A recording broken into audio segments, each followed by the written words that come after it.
Jamaah Masjid Baitul Salam yang dimuliakan Allah, pada kesempatan keempat ini, insyaallah kajian subuh bersama guru kita Al-Mukarram Al-Ustaz Umar Faruk LCMA dengan pembahasan Sirah Nabawiyah dengan tema upaya Quraisy menyerang kota Madinah. Baiklah hadirin jamaah sekalian, sebelum kita mulai kajian ini, marilah sama-sama kita buka dengan sama-sama baca Al-Basmalah. Bismillahirrahmanirrahim. Marilah kita simak kajian subuh ini kepada guru kami bersilakan. Bismillahirrahmanirrahim. Assalamualaikum warahmatullahi wabarakatuh. Waalaikumsalam warahmatullahi wabarakatuh. Alhamdulillahirabbil alamin. Alhamdulillahilladzi hadana li hadza wa ma kunna linahtadiya lawla an hadana Allah.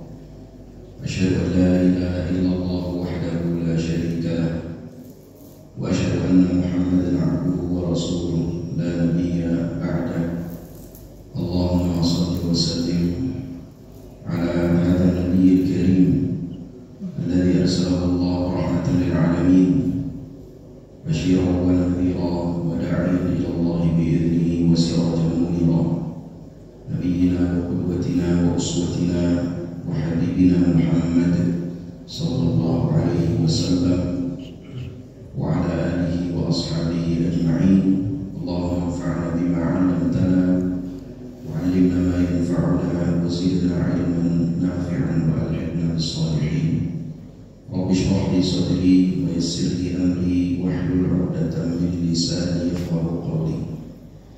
Para hadirin yang dimuliakan Allah, bapak-bapak dan ibu-ibu, nggak ada ibu-ibu, bapak-bapak, para orang tua, para guru, para ustaz, para kiai, para shaimin. Alhamdulillah, kita bersyukur kepada Allah Subhanahu wa taala.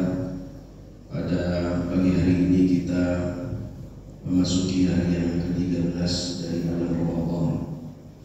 Maka semoga seluruh amal ibadah kita, siang kita, qiyam kita, tilawatul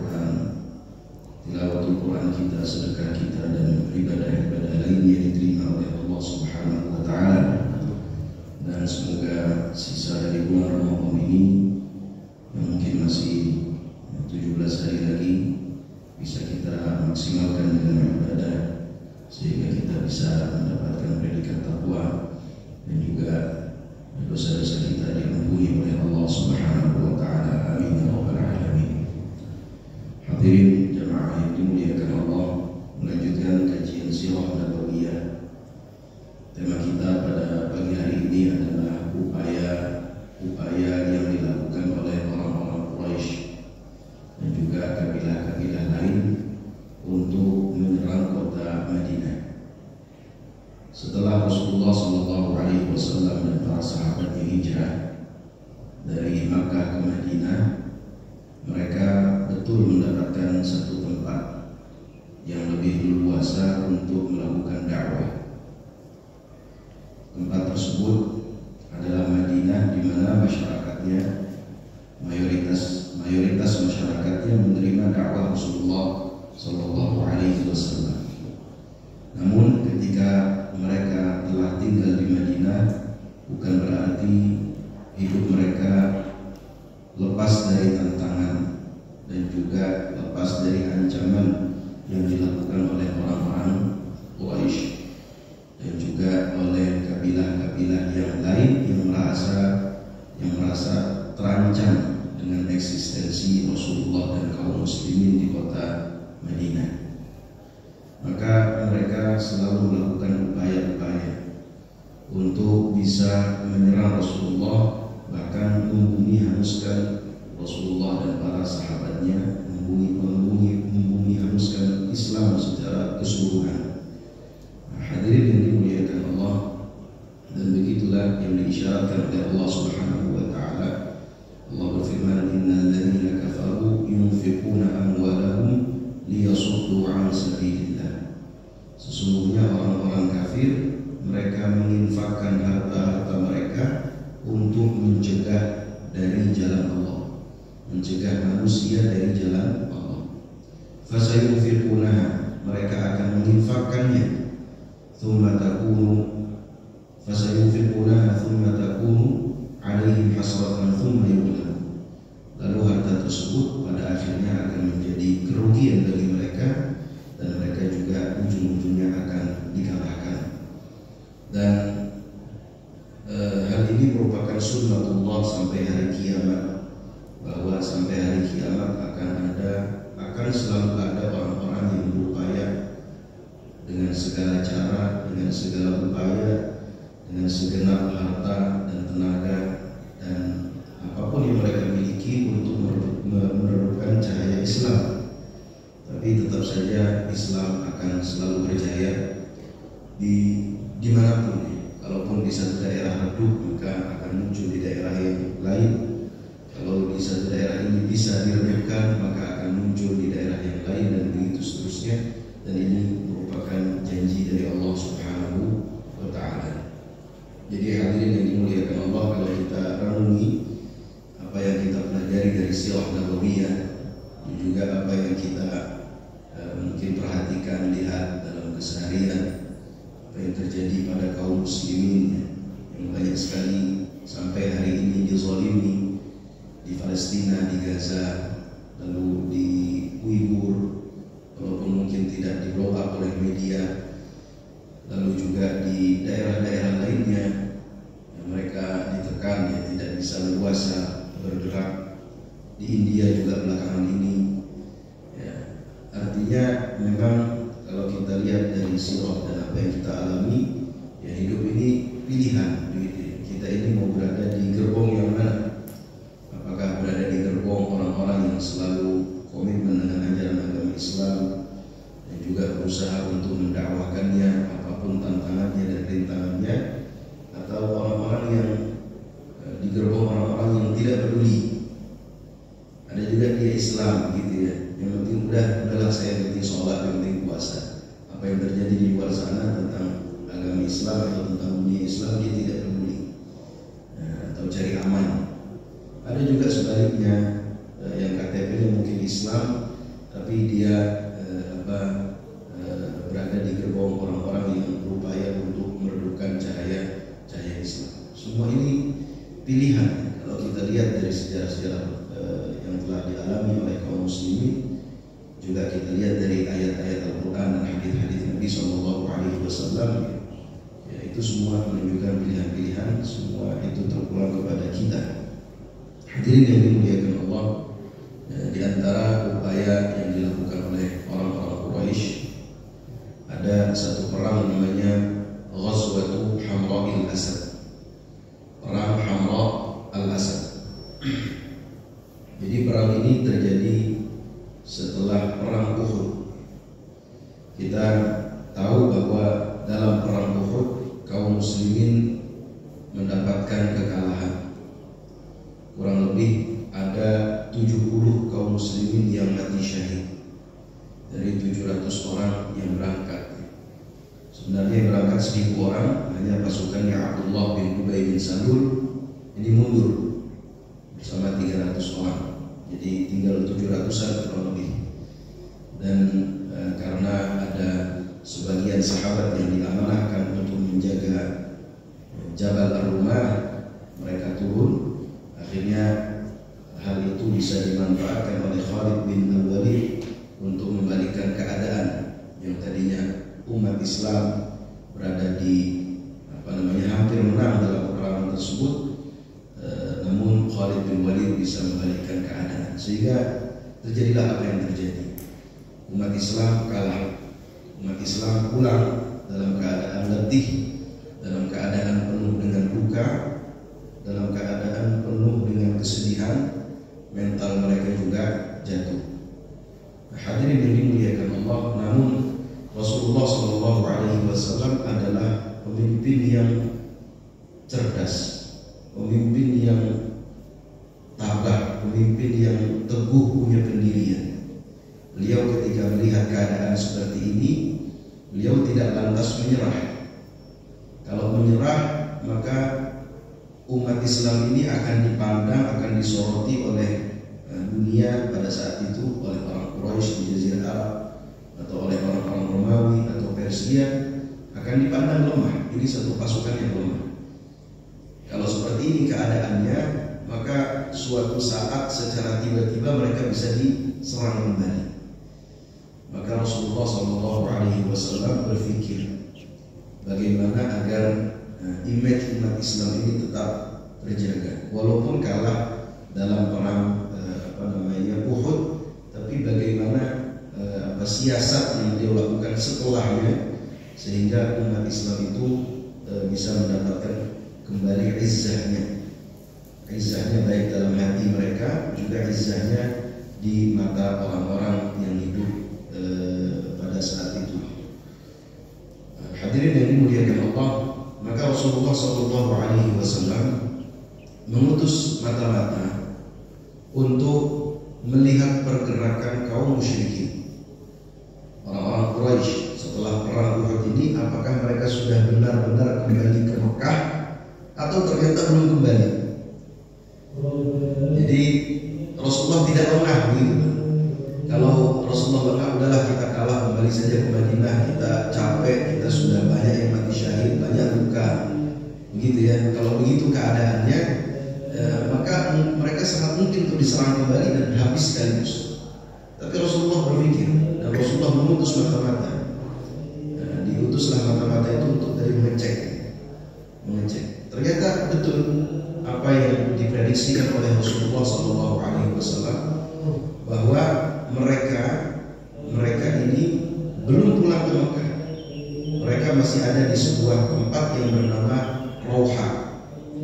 Rauha itu kurang lebih jaraknya 70 kiloan dari kota Madinah ke arah Mekah, itu ke arah selatan. Memang sudah cukup jauh dari Madinah, tapi Mekah masih jauh lagi, karena Mekah dari Madinah ke Mekah 400 km lebih. Ini baru 70 km. Apa yang mereka lakukan di sana? Yang mereka lakukan di sana, ternyata Abu Sufyan itu belum merasa puas atas capaian mereka, capaian pasukannya di Uhud. Abu Sufyan berkata, apa sih yang telah kita capai dalam perang Uhud ini? Kami tidak bisa membunuh Muhammad, kami juga tidak bisa mendapatkan wanita-wanita Madinah yang bisa kami jadikan budak. Harta rampasan perang pun juga tidak ada. Jadi sebenarnya apa yang kita capai dalam perang Uhud ini?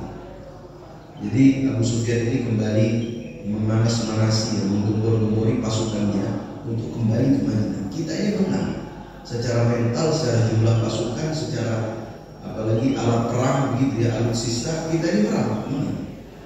Cuma segini pencapaiannya. Ini belum ada apa-apanya. Ayo kita kembali ke Madinah.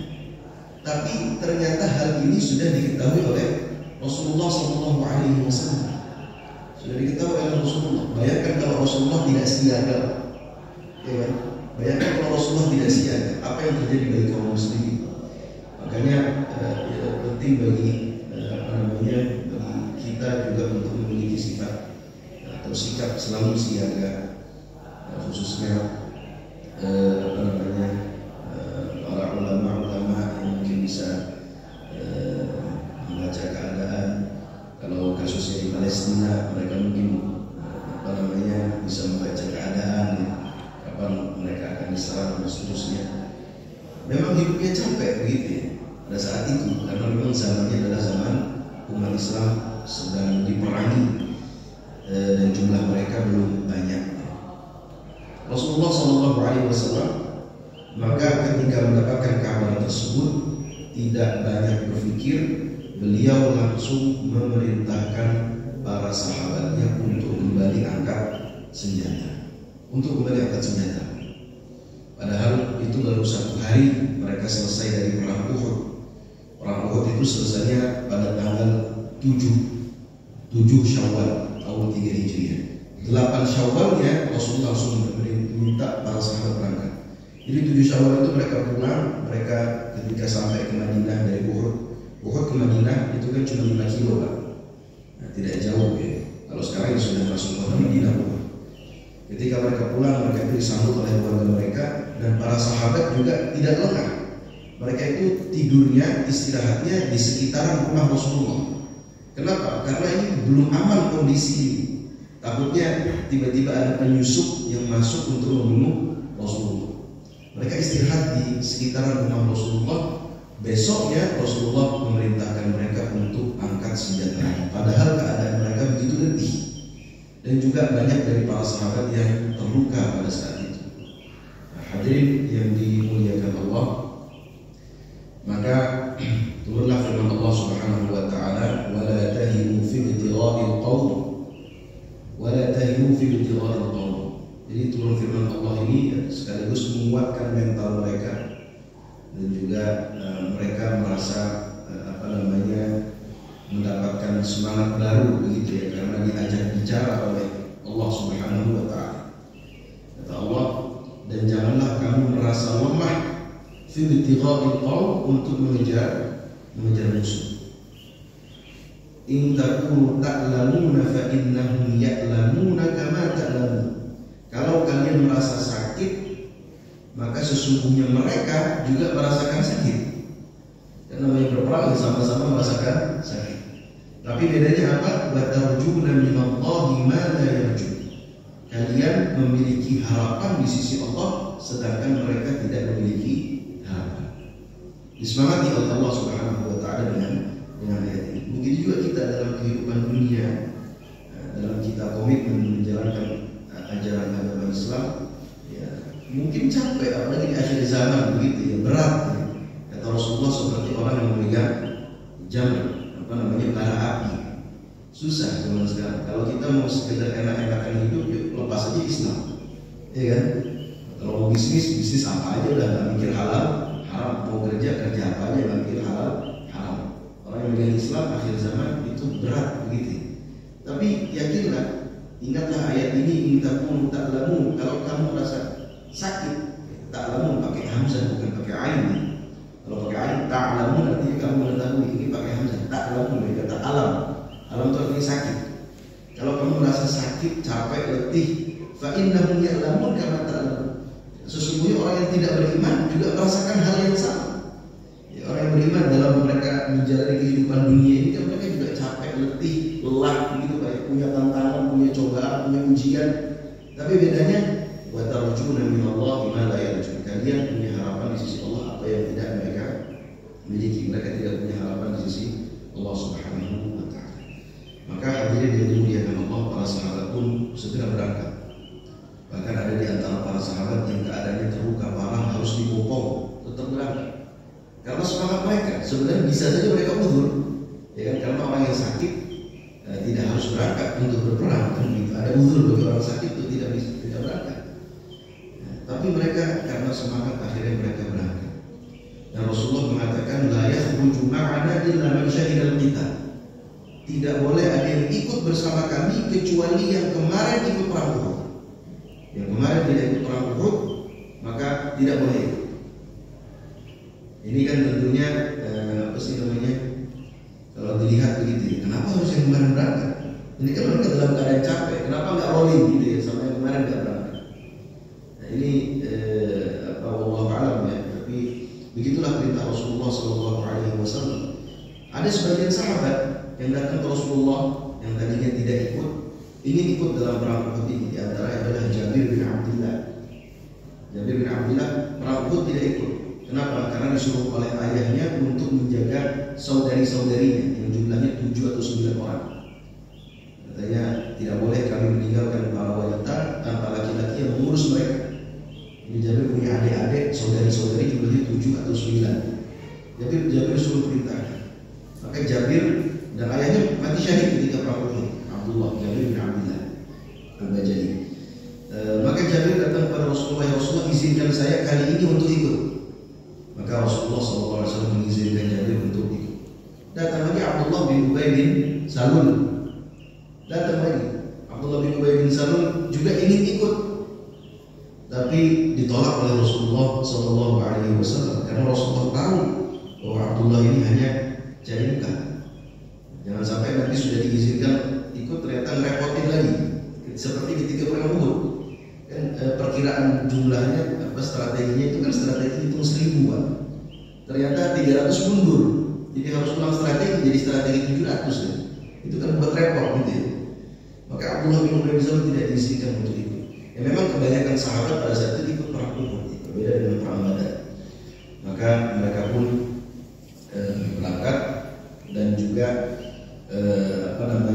sampai ke sebuah daerah yang bernama Hamra al-Asad. Hamra al-Asad itu sampai sekarang ya masih ada. Kalau kita dari Mekah menuju Madinah mau masuk perbatasan checkpoint Madinah itu ada tulisan pinggir jalan namanya Hamra al-Asad. Mungkin sekitar jaraknya dari pusat kota Madinah 20 km.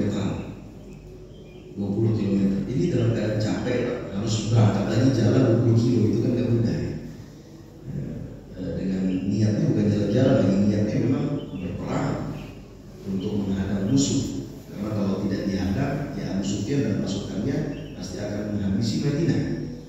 Nah, hadirin yang dimuliakan Allah, Rasulullah memerintahkan tadi Bilal untuk menyeru kepada para sahabatnya sehingga mereka pun mereka berangkat.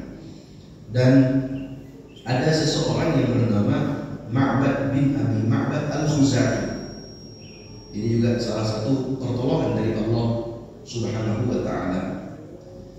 Ma'bad bin Abi Ma'bad al-Khuzai dari Bani Khuza'ah pada saat itu belum masuk Islam.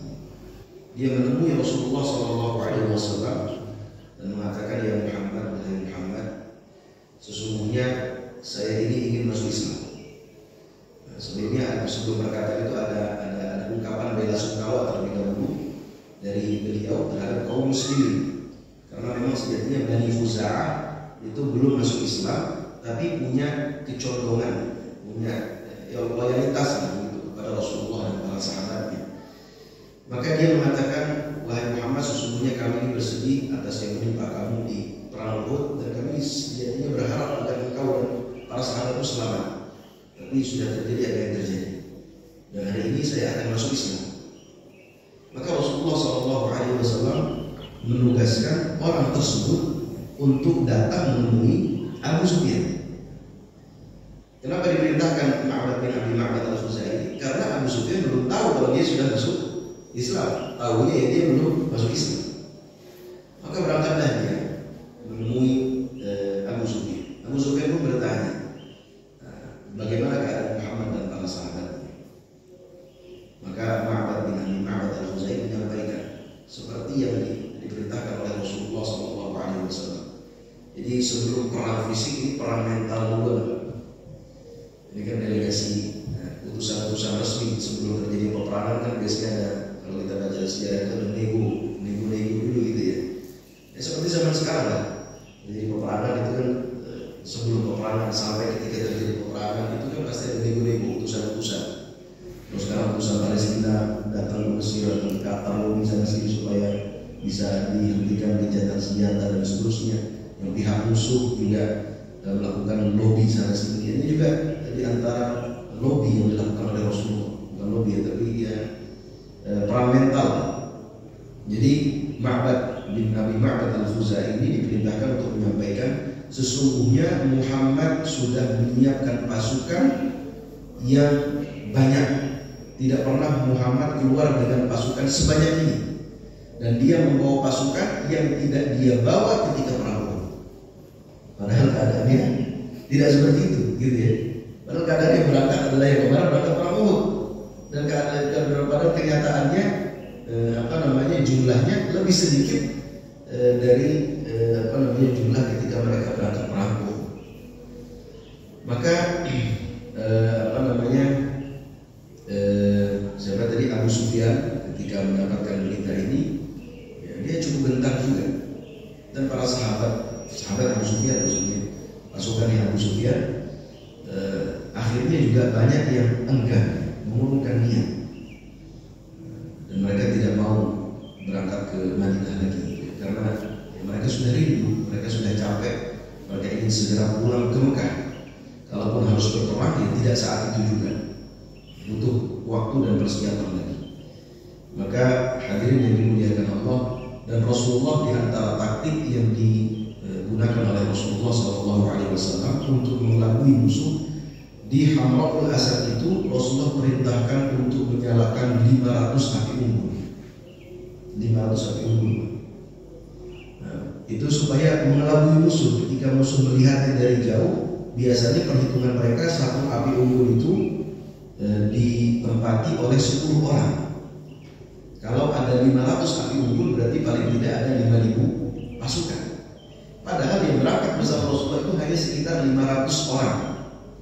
Hanya sekitar 500 orang, lebih sedikit dari jumlah ketika mereka perang Uhud. Tapi begitulah, namanya al-harbu khid'ah. Peperangan itu kan tipu daya.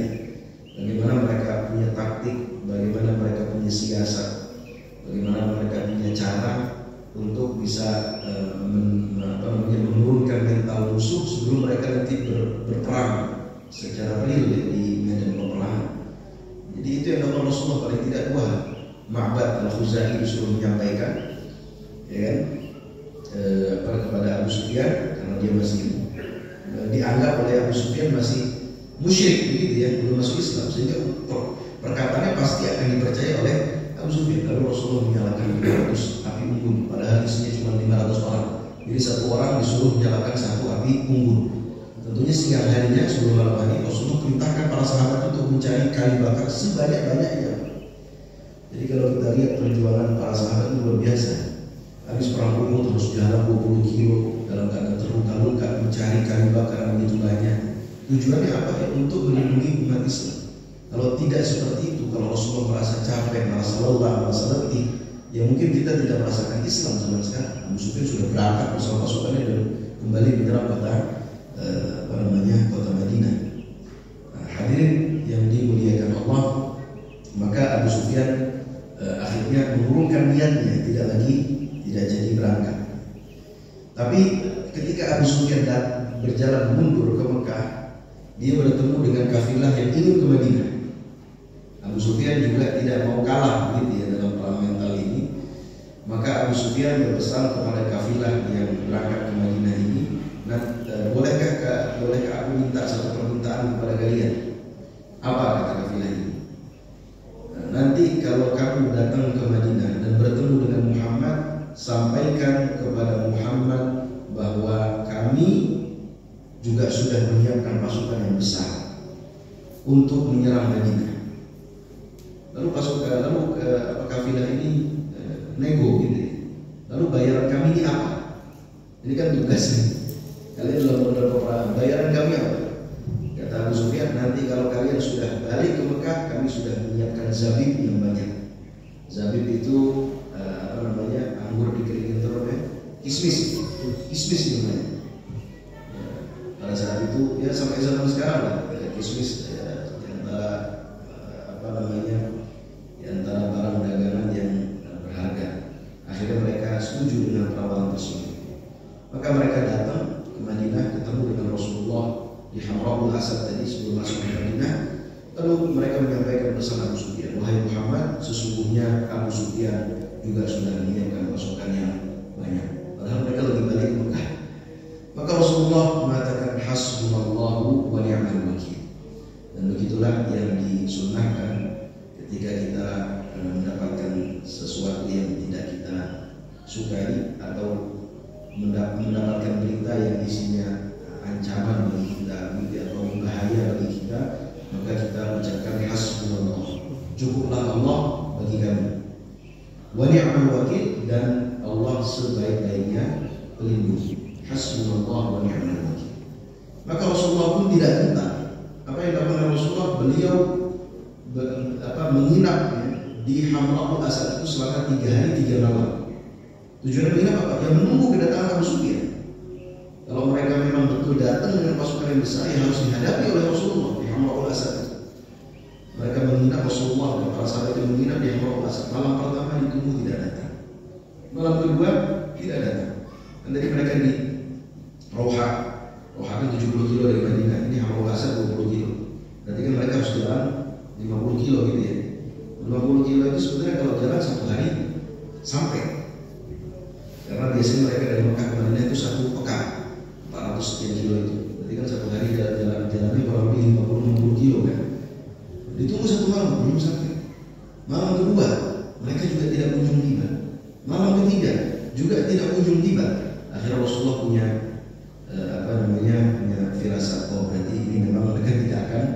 tidak akan datang ke di kota Madinah, sehingga Rasulullah SAW membawa para sahabatnya kembali ke Madinah. Dan diriwayatkan oleh Ibnu Ishaq bahwa ketika mereka kembali dari Hamra'ul Asad ke Madinah, mereka menawan Muawiyah bin Al-Mughirah dan juga Abu Azzah Al-Jumahi. Abu Azzah Al-Jumahi ini di antara tawanan perang ketika perang Badar, dan dibebaskan oleh Rasulullah SAW secara cuma-cuma, tanpa ada tanpa ada tebusan, gitu ya, tanpa ada tebusan, dibebaskan secara cuma-cuma. Tapi ternyata ketika perang Uhud dia kembali lagi untuk menyerang kaum muslimin, ya. Jadi dia ditawan oleh Rasulullah dan para sahabatnya. Maka Abu Azzah Al-Jumahi ini berkata, ya Rasulullah, aqilni, wahai Rasulullah, bebaskan aku dengan tebusan.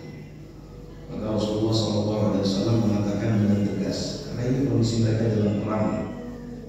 Rasulullah mengatakan dengan tegas, saya tidak ingin engkau kembali ke Mekah dan akhirnya engkau mengejek kami dan mengatakan sesungguhnya saya telah menipu Muhammad 2 kali. Saya tidak ingin hal itu terjadi. Maka Rasulullah perintahkan agar dia dipenggal, maka Zubair bin Al-Awwam memenggalnya. Hadirin yang dimuliakan Allah, maka di antara pelajaran dari kisah ini bagaimana teguhnya Rasulullah dan juga para sahabatnya, dan mereka tidak menyerah. Dan setelah peristiwa Hamra'ul Asad, paling tidak umat Islam bisa kembali mengembalikan izzahnya, sehingga pulang ke Madinah tidak dalam keadaan kalah, tidak dalam keadaan lemas dan lesu, tapi pulang ke Madinah bisa pulang dalam keadaan memiliki izzah, dalam keadaan memiliki izzah. Begitu juga tentunya hal ini, kabar ini tersebar ke seantero Jazirah Arab,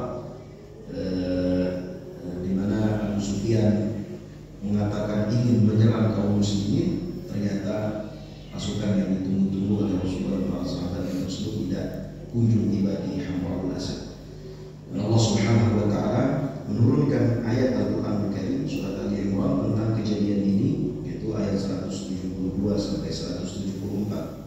Alladzina istajabu lillahi wa rasuli min ba'di ma asabahum al-qarh, yaitu orang-orang yang menjawab panggilan Allah dan Rasulnya setelah mereka ditimpa luka-luka. Itu luka-luka ketika perang Uhud. Lilladzina ahsanu minhum wattaqau ajrun 'adzim, bagi orang-orang yang berbuat ihsan dari mereka dan bertakwa, bagi mereka pahala yang besar. Alladzina qala lahum an-nasu inna an-nasa qad jama'u lakum fakhshawhum fazadahum imanan, yaitu mereka adalah orang yang dikatakan kepada mereka bahwa musuh mereka telah mengumpulkan pasukan yang banyak untuk menyerang mereka, maka takutlah kepada mereka. Tetapi hal tersebut justru menambah keimanan mereka. Ini kan kisah tadi yang katanya Abu Sufyan sudah mengumpulkan pasukan yang besar untuk menyerang mereka supaya mereka takut. Ternyata hal itu justru menambah keimanan mereka. Wa qalu hasbunallahu wa ni'mal wakil, dan mereka berkata hasbunallahu wa ni'mal wakil. Fanqalabu bi ni'matin min Allah wa fadlin lam yamsashum su'un wattaba'u ridwanallah. Maka keadaan pun terbalik gitu ya, menjadi terbalik karena nikmat dari Allah dan karena karunia dari Allah, sehingga mereka tidak ditimpa satu keburukan, tidak ditimpa keburukan satupun, dan mereka mengikuti keridhaan Allah atau mencari keridhaan Allah. Wallahu dzul fadlin 'adzim, dan Allah Maha yang memiliki karunia yang besar. Jadi sikap mereka ini, ketabahan dan keteguhan mereka dipuji oleh Allah Subhanahu wa Ta'ala. Ini yang pertama. Yang kedua, 3 bulan setelah ini, orang-orang yang kalau tadi upaya orang-orang Quraisy, kalau ini upaya kabilah-kabilah yang lain yang juga ingin menyerang kota Madinah. Maka ada satu kabilah yang bernama Bani Asad dan Bani Hudzail. Bani Asad dan Bani Hudzail yang mereka ada di Najd. Mereka ingin menyerang kota Madinah. Kenapa? Yang pertama, ingin menguasai segala potensi yang ada di Madinah, karena Madinah ini kaya dengan banyak ya. Di sana ada sumur-sumur, di sana ada kebun kurma, dan juga kekayaan yang lainnya. Mereka ingin menguasai kota Madinah. Dan juga yang kedua, mereka merasa terancam dengan eksistensi kaum muslimin di sekitar mereka. Mereka takut kalau Islam ini semakin menyebar, karena memang satu persatu ya, setiap saatnya itu ada saja yang masuk Islam, baik dari kalangan Quraisy maupun dari kabilah-kabilah yang lain. Ada perorangan-perorangan yang masuk Islam ya. Sehingga mereka ini merasa terancam, seperti Quraisy juga merasa terancam. Dan begitulah Allah Subhanahu wa taala menanamkan Islam dalam hati seseorang. Kalau seseorang sudah mendapatkan hidayah Islam, maka resiko apapun yang mungkin akan dia alami tidak masalah, gitu ya. Dia tetap akan masuk Islam. Kalau sekarang kita lihat di Jepang sudah banyak orang mulai masuk Islam. Di Korea juga sama. Di Rusia, di Amerika, di Eropa banyak perorangan-perorangan yang mulai masuk Islam. Maka hal ini dianggap ancaman ya oleh mereka, sehingga mereka ingin menyerang kota Madinah. Lagi-lagi Rasulullah lebih tahu duluan ya, sudah tahu duluan tentang rencana mereka, karena mata-mata yang diutus oleh Rasulullah SAW untuk membaca pergerakan-pergerakan. Jadi Rasulullah itu sikapnya selalu awas dan waspada, tidak merasa aman, tidak merasa dalam zona nyaman di kota Madinah, gitu ya. Tapi selalu awas, karena Rasulullah sadar betul mereka ini, beliau dan para sahabat ini selalu diincar. Belum ada perjanjian damai antara orang mereka dengan orang Quraisy. Jadi keadaannya masih selalu berperang. Maka Rasulullah selalu waspada. Maka hadirin yang dimuliakan Allah, Rasulullah SAW mengutus 150 orang dari kalangan Muhajirin dan kalangan Ansar. Jadi Rasulullah dalam mengutus pasukan-pasukannya itu, beliau membaca keadaan betul-betul secara detail.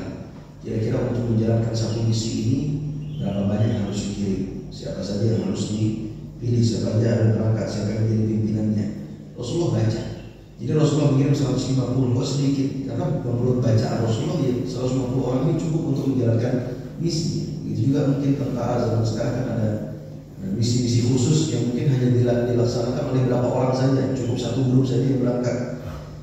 Karena memang pergerakannya mungkin tidak terlalu besar, Rasulullah hanya ingin meredam. Jadi berangkatlah 150 orang. Dan Rasulullah SAW memerintahkan Abu Salamah bin Abdul Asad untuk menjadi panglima pimpinan pasukan tersebut. Dan Rasulullah perintahkan agar kalian serang mereka secara tiba-tiba.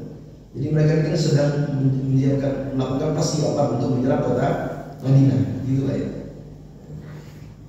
Tapi Rasulullah sudah datang duluan, bukan Rasulullah, pasukan Rasulullah sudah datang duluan untuk menyerang mereka secara tiba-tiba. Maka mereka pun menyerang ke daerah tersebut secara tiba-tiba, dan mereka pun kaget, tidak siap. Akhirnya mereka lari tunggang-langgang dan meninggalkan banyak harta. Maka harta tersebut diambil oleh kaum muslimin sebagai harta ghanimah. Hadirin yang dimuliakan Allah, itu terjadi pada bulan Muharram ya, 3 bulan setelah Hamra al-Asad. Lalu ada upaya yang lain yang dilakukan oleh Bani Hudzail. Bani Hudzail, pimpinan mereka Khalid bin Sufyan bin Mubaih al-Hudhali. Jadi sama, Bani Hudzail ini juga ingin menyerang kota Madinah. Khususnya pimpinan mereka yang tadi bernama Khalid, yang punya ambisi begitu kuat, ingin membunuh Muhammad SAW. Maka Rasulullah membaca pergerakannya, Rasulullah hanya mengutus satu orang untuk menjalankan misi ini.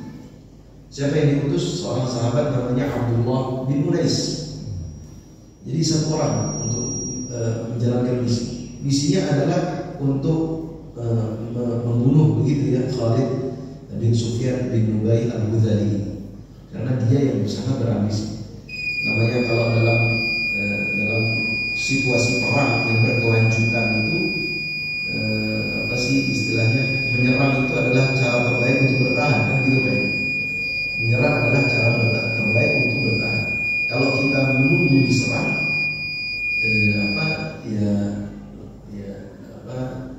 ada kemungkinan kita tidak siap gitu. Maka Rasulullah itu selalu menyebar mata-mata di mana pun. Rasulullah tidak akan mengganggu orang yang tidak mengganggu Rasulullah. Tapi kalau sudah ada niatan untuk menyerang, karena menyerang itu kan bukan seperti mencuri gitu Pak ya, bukan seperti gangguan-gangguan yang mungkin mudarat itu tidak terlalu besar. Menyerang ini kan ingin menghabisi, menghanguskan. Maka Rasulullah selalu punya mata-mata. Tadi Abdullah bin Unais ini diperintahkan untuk membunuh gembong mereka Bani Hudzail. Maka Abdullah bin Unais itu bertanya kepada Rasulullah, ya Rasulullah, bagaimana ciri-cirinya? Karena dia tidak tahu. Rasulullah menyampaikan ciri-ciri seperti ini dan seperti itu. Dan juga di antara ciri-cirinya, kalau engkau bertemu dengan dia, maka engkau akan bergetar, tanganmu akan bergetar. Karena memang sosok Khalid ini sosok yang pemberani. Khalid al-Hudhali, bukan Khalid bin Walid, Khalid al-Hudhali. Maka dia bergerak sesuai dengan perintah Rasulullah Sallallahu Alaihi Wasallam. Sampailah di sebuah daerah bernama Ru'anah. Lalu dia mengintai mana nih mana nih Khalid. Ternyata dia temui Khalid sedang mengurus ternaknya begitu ya, dan dia juga sedang mempersiapkan pasukan untuk berperang. Dan ketika mendekat dengan Khalid ini, ketika waktu zuhur Pak, maka Abdullah bin Unais berpikir, kalau saya sholat zuhur sekarang, maka takutnya terlambat pergerakan saya keburu baca. Nanti Khalid juga entah sudah pergi kemana gitu ya. Tapi kalau saya tunda sholatnya, takutnya misi ini berlangsung cukup lama sehingga sholat zuhur bisa keluar dari waktu. Akhirnya dia sholat zuhur sambil berjalan, gitu ya. Sholat zuhurnya sambil berjalan karena ini satu misi yang penting. Lalu ketika dia mengendap-endap gitu ya, ingin mendekati Khalid al-Hudhali, tiba-tiba Khalid sadar bahwa ada yang mengendap-endap mendekat kepadanya. Khalid berkata, "Mani rajul, kamu ini siapa?" Maka dengan sigap Abdullah bin Unais mengatakan, "Sesungguhnya saya seseorang dari Arab, dan saya mendengar bahwa engkau sedang menyiapkan pasukan untuk menyerang Muhammad, dan saya juga ingin menyerang Muhammad." Maka Khalid al-Hudhali pun merasa senang karena ada yang datang membantunya secara sukarela. Akhirnya diterima Abdullah bin Unais oleh Khalid al-Hudhali, dan dalam percakapan mereka Abdullah bin Unais selalu siaga, begitu ya. Ketika ada kesempatan dia langsung cabut pedangnya dan dihabisilah Khalid al-Hudhali ini secara tiba-tiba, matilah dia. Lalu Abdullah bin Unais mengendap-endap kembali ke Madinah dan menemui Rasulullah SAW. Ketika Rasulullah SAW melihat muka Khalid dari kejauhan, Rasulullah melihat muka Khalid dari muka Abdullah bin Unais dari kejauhan, maka Rasulullah berkata, "Aflahal wajh, sesungguhnya wajah ini adalah wajah orang yang beruntung." Kelihatan dari raut wajah dia bergembira karena telah berhasil melaksanakan misi, gitu ya. Lalu Khalid atau Abdullah bin Unais melaporkan bahwa dia telah berhasil melaksanakan misi. Maka Rasulullah SAW berterima kasih kepadanya dan memberi tongkat kepada Abdullah bin Unais. Maka setelah diberi tongkat, maka dia pun senang dan dia pulang ke keluarganya dan ke kerabatnya, ke saudara-saudaranya. Lalu saudara-saudaranya berkata, wahai Abdullah bin Unais, ini tongkat buat apa? Kata dia, nggak tahu, pokoknya saya dikasih oleh Rasulullah. Kalau begitu pergi ke Rasulullah dan tanya ini tongkat buat apa. Maka dia pun kembali ke Rasulullah dan bertanya, Rasulullah, ini tongkat buat apa? Maka Rasulullah mengatakan, ayatun baini wa bainaka yaumil qiyamah. Ini adalah tanda antara aku dan engkau di hari kiamat kelak. Maka setelah itu Abdullah bin Unais tidak pernah meninggalkan tongkat tersebut. Kemana dia pergi, dia bawa tongkat ini. Bahkan ketika berperang, dia bawa tongkat tersebut ya. Sampai ketika beliau meninggal dunia, beliau berwasiat agar tongkat tersebut juga dikuburkan bersama bersama beliau. Hadirin yang dimuliakan Allah, maka setelah kabilah Hudzail ini menyadari bahwa pimpinannya telah terbunuh dan dia tahu yang membunuh adalah utusan Muhammad, mereka pun naik hitam dan marah. Mereka menyerang, ternyata diserang duluan. Mereka lagi menyiapkan pasukan, ternyata sudah kebaca pergerakan mereka duluan sehingga mereka diserang duluan. Saya kalau baca kisah-kisah seperti ini, Pak, kalau perang-perang besar gitu ya, mungkin sering kita baca dan kita dengar. Tapi ada perang-perang misi-misi kecil terkadang dalam kajian sirah itu luput. Padahal dari misi-misi kecil ini kita bisa membaca betapa, kalau dipikir-pikir Pak, betapa siaganya hidup Rasulullah dan cakapnya hidup Rasulullah. Karena diincar dari segala penjuru dan Rasulullah selalu awas Pak. Dan bagaimana mata-mata Rasulullah itu, mata-mata yang diutus oleh Rasulullah untuk membaca keadaan. Itu kan luar biasa. Terkadang kita tahu nama mereka, terkadang tidak tahu nama mereka. Jadi mereka pahlawan tidak dikenal, begitu ya. Madinah ini aman karena berita dari mata-mata itu, Pak. Mata-mata itu kadang tidak diketahui namanya.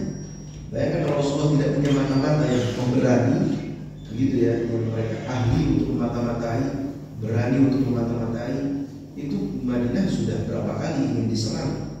Tapi bisa selalu pergerakan-pergerakan itu dibaca oleh Rasulullah SAW. Jadi kabilah Hudzail dari naik hitam, akhirnya dia memikirkan cara bagaimana balas dendam. Memikirkan cara, dan caranya licik. Insya Allah akan kita bahas pada pertemuan berikutnya jika kita diberi kesempatan oleh Allah Subhanahu Wa Taala. Di antara pelajaran bisa kita ambil dari kisah ini, pertama, Rasulullah tidak pernah menyerah. Rasulullah selalu sabar. Para sahabatnya juga demikian, selalu sabar, selalu sabar dalam memegang ajaran agama Islam. Lagi-lagi kalau Rasulullah hanya ingin dunia, hanya ingin kekayaan, hanya ingin jabatan menjadi pimpinan tertinggi, hal itu semua sudah ditawari oleh Quraisy. Karena Rasulullah berasal dari Quraisy, gak perlu mengaku menjadi Nabi. Rasulullah pun juga sudah menjadi orang mapan di Mekah. Tapi yang dipertahankan oleh Rasulullah adalah agama Islam, tauhid, yang mentauhidkan Allah, mengesahkan Allah, tidak ingin menyekutukan Allah dengan apapun.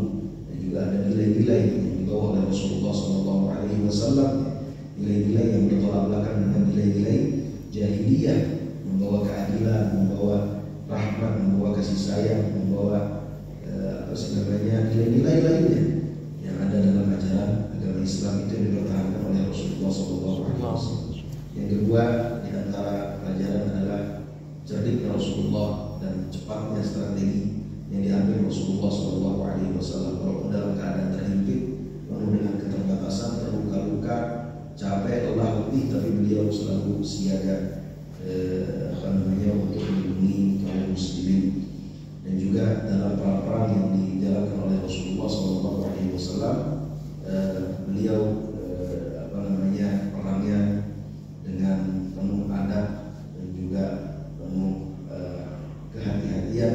Tidak pernah beliau membunuh sipil, tidak pernah membunuh wanita, membunuh anak-anak, membunuh orang yang tidak bersalah.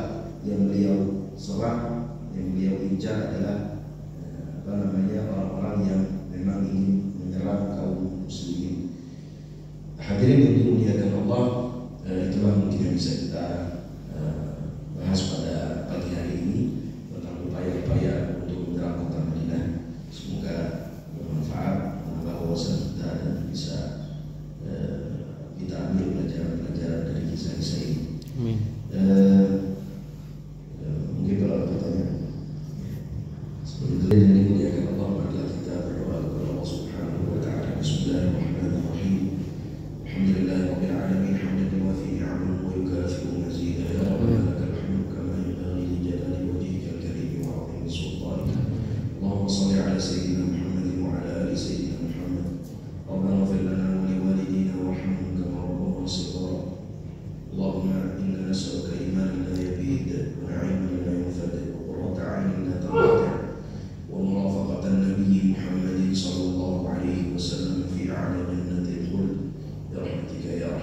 الراحمين. اللهم آت نفوسنا تقواها وزكها أنت خير من زكاها أنت وليها ومولاها. ربنا هب لنا من أزواجنا وذرياتنا قرة أعين واجعلنا للمتقين إماما. رب اجعلني مقيم الصلاة ومن ذريتي ربنا وتقبل دعاء.